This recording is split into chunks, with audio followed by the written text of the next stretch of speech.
首先，我们棚内的是我们的气象主播宣彤，也要跟宣彤请教。轩岚诺台风它的7级风暴风半径已经增胖到300公里，这也让原本预估说风雨本来要慢慢随着时间接近中午慢慢趋缓的北台湾，反而再度受到暴风圈的侵袭。那台风还要影响我们多久呢？请教宣彤。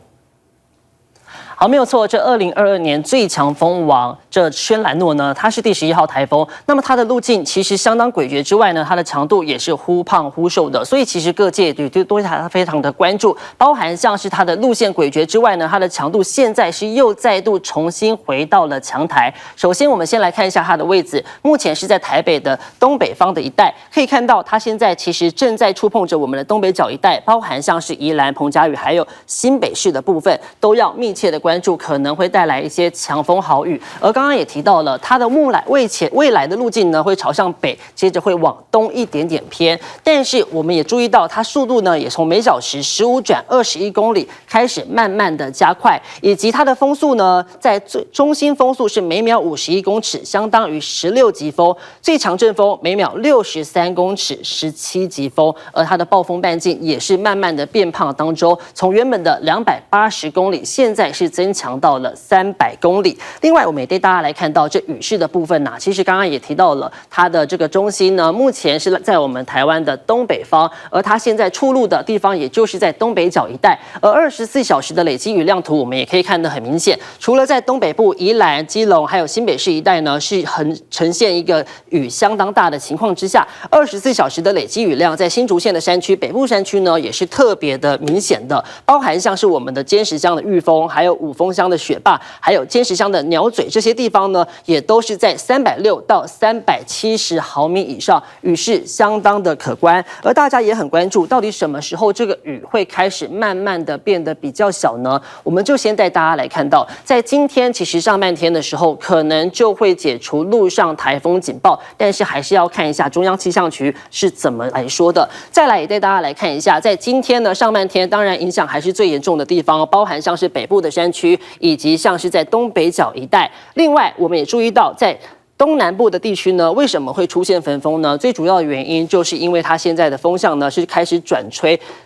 东西北风，所以到时候它这个地方沉降效应的影响，所以会导致像是花莲还有台东地区的温度会有明显偏高的趋势。再来，一直要到今天的晚上到明天的清晨，这雨才会开始慢慢的减缓。但也因为这个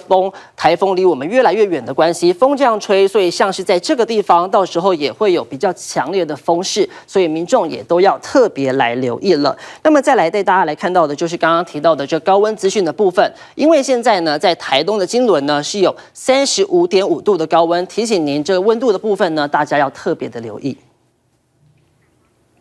好，所以像宣彤所说的，目前上半天我们还是会受到台风的影响。北台湾地区的观众朋友，包含基隆、包含宜兰，还有新北市的部分区域，都要特别注意强风强雨是持续的。只是在部分的民众他们会觉得，好像台风近中心今天凌晨通过的日本石垣岛、宫古岛中间海域，还有我们台湾的部分区域，感受的风雨是一阵一阵的。这个风王之称，有些人觉得预期的风速没有来得那么强，也要请教宣彤，原因是什么呢？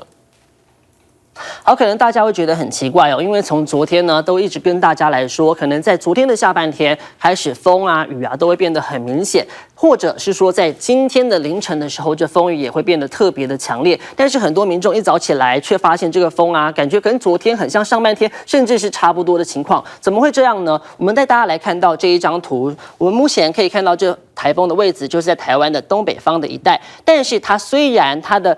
暴风圈是有触碰到我们的东北角一带，但是因为它的路径呢，其实原本预测是往北走的，但是现在是会稍稍的往东的方向来移动，所以因为它远离台湾的距离比较扩大了，所以也因此增加了它的这个雨啊、风啊，可能感受上就会变得比较少。那我们也带大家来看一下这个雨啊、风啊，到底什么时候会变得更小呢？或者是什么时候风势、雨势是最大的？我们先来讲今天的部分。我们刚刚也有提到说，今天的风雨呢，其实主要还是集中在东北角一带，因为它现在所在的位置呢，其实就大概在这个区块，所以风这样吹过来的时候呢，这个地方当然是首当其冲的。而当它离我们越来越远之后，风会开始往这边方向来吹，所以到时候北部的山区迎风面一带就开始会有比较强的雨势，还有风势。接着它的风场再度的改变，像是南边会吹起了西南风，到时候在明天的这个地方也开始会有降息雨，所以也要提醒民众特别留意。